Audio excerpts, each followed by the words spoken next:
a mighty warrior honored by kings, yet eaten alive by leprosy. A servant of God's prophet, entrusted with truth, yet consumed by greed. One found life in the waters of obedience, the other fell to ruin in the trap of deceit. But what happens when pride meets humility? What happens when greed collides with the power of God? Stay with us until the end of this story, because within it are lessons to be learned. Lessons that could change the way you see your own walk with God.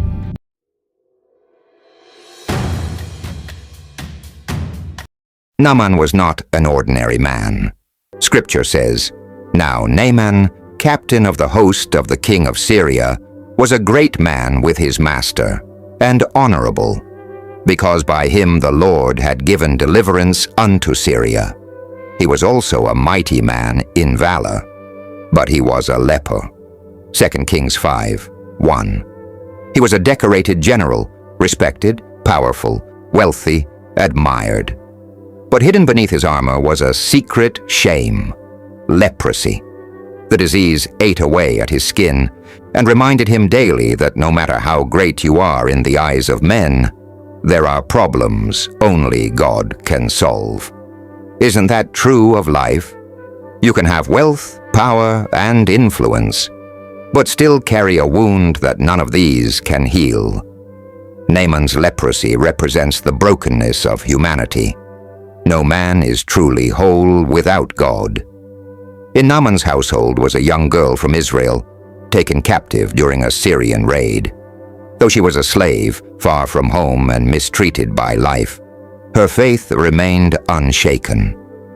She told Naaman's wife, "Would God my Lord were with the prophet that is in Samaria, for he would recover him of his leprosy." 2 Kings 5:3. This nameless girl becomes one of the most important characters in the story. She had every reason to be bitter, but instead she spoke hope. She didn't let captivity silence her testimony.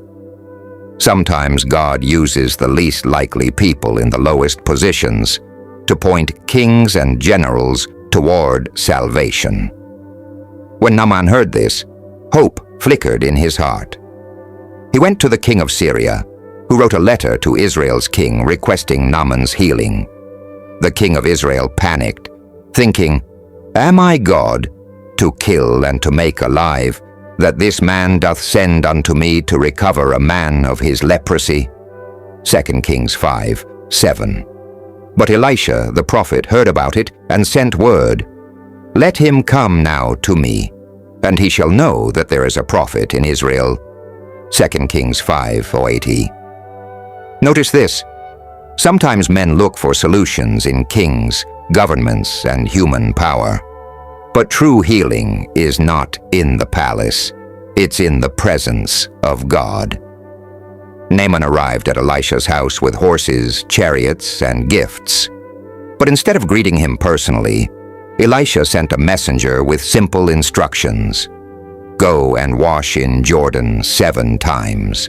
And thy flesh shall come again to thee, and thou shalt be clean." 2 Kings 5:10. Naaman was furious. He expected a dramatic ceremony, maybe the prophet waving his hand and calling fire from heaven. He complained, "Are not Abana and Pharpar, rivers of Damascus, better than all the waters of Israel? May I not wash in them and be clean?" 2 Kings 5:12. But his servants reasoned with him, "My father, if the prophet had bid thee do some great thing, wouldest thou not have done it? How much rather then, when he saith to thee, Wash and be clean." 2 Kings 5:13. Humbled, Naaman dipped himself 7 times in the Jordan River. "And his flesh came again like unto the flesh of a little child, and he was clean." 2 Kings 5:14. Healing came not through power, wealth, or pride, but through obedience. Sometimes God asks us to do the simple, even foolish-looking things, because the blessing lies in humility. Overwhelmed, Naaman returned to Elisha, declaring, "Behold, now I know that there is no God in all the earth, but in Israel." 2 Kings 5:15. He offered gifts to Elisha, but the prophet refused. Why? Because the miracle was not for sale. God's grace is free. Elisha wanted Naaman to understand that divine power is not a commodity to be bought with silver or gold. Now enters Gehazi, Elisha's servant. He saw the wealth Naaman brought and thought to himself, "Behold, my master hath spared Naaman this Syrian, in not receiving at his hands that which he brought. But as the Lord liveth, I will run after him, and take somewhat of him." 2 Kings 5:20. He chased Naaman and lied, saying Elisha had sent him to collect silver and clothes for some visitors. Naaman, grateful, gave generously. Gehazi hid the treasure at home and returned, thinking no one knew. But Elisha asked him, "Whence comest thou, Gehazi?" He lied again, "Thy servant went no whither." Elisha, filled with prophetic insight, declared, "Went not mine heart with thee, when the man turned again from his chariot to meet thee? Is it a time to receive money, and to receive garments? The leprosy therefore of Naaman shall cleave unto thee, and unto thy seed forever." 2 Kings 5:26-27.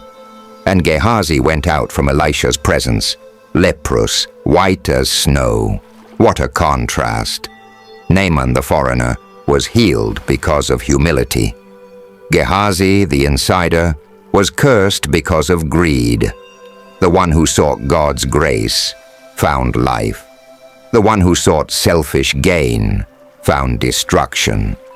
Now, beyond the miracles and drama, this story carries powerful lessons for us today.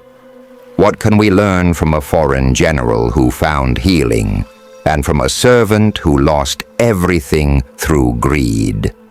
As we look closely at Naaman and Gehazi, their choices reveal truths that still speak to our lives.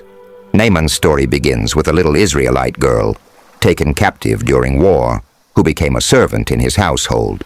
2 Kings 5:2-3.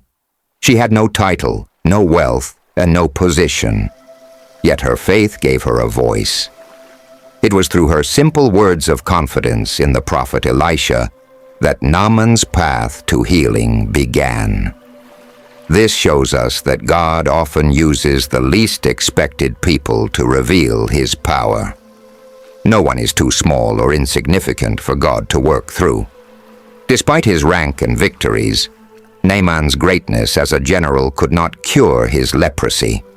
His wealth, his soldiers, and his influence failed him where it mattered most. This reveals a deeper truth. Human strength and achievement can never solve spiritual problems. The things that truly matter, healing, peace, and deliverance, come only from God. But before Naaman received his healing, he almost lost it.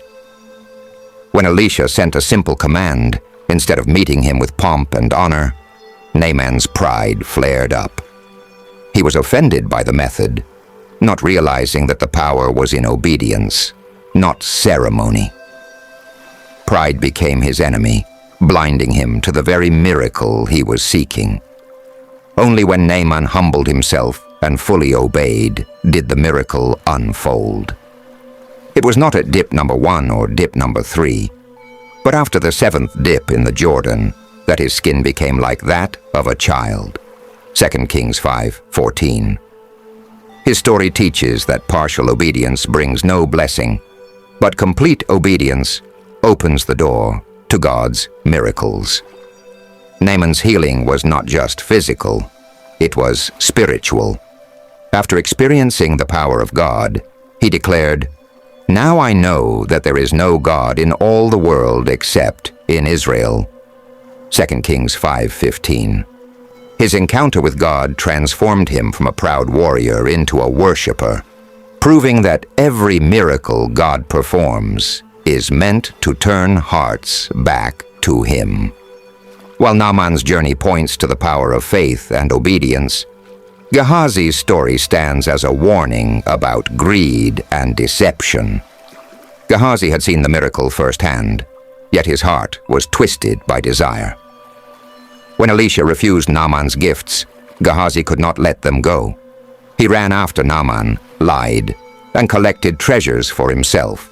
2 Kings 5:20-24. Greed blinded him to the privilege of serving God's prophet and led him down a path of ruin. His downfall did not end with greed alone. When Elisha confronted him, Gehazi lied again, thinking he could cover his tracks. But sin never stops at one step. It multiplies. One lie demanded another, until the weight of deception brought him face to face with judgment. And judgment did come. Elisha revealed that Gehazi's actions were not hidden. By the Spirit of God, he already knew everything. Gehazi's mistake reminds us that while we may deceive people, we can never deceive God. Our actions are always laid bare before him. The punishment was severe. Naaman's leprosy will cling to you and to your descendants forever. 2 Kings 5:27. Gehazi left Elisha's presence leprous, white as snow. The very disease that Naaman was delivered from, Gehazi inherited because of greed.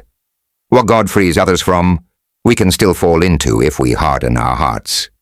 Placed side by side, these two stories form a striking contrast. Naaman, a foreigner and outsider, came in weakness and left healed, transformed by faith and obedience.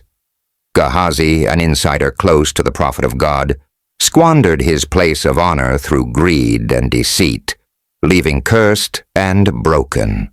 The message is clear. Obedience leads to life, while greed leads to destruction. The story of Naaman and Gehazi reminds us that obedience brings life and healing, while greed and deception lead only to ruin. Let's choose the path that honors God in our daily walk. If you've been blessed by this story, make sure to subscribe so you don't miss more inspiring Bible stories like this. And thank you so much for watching.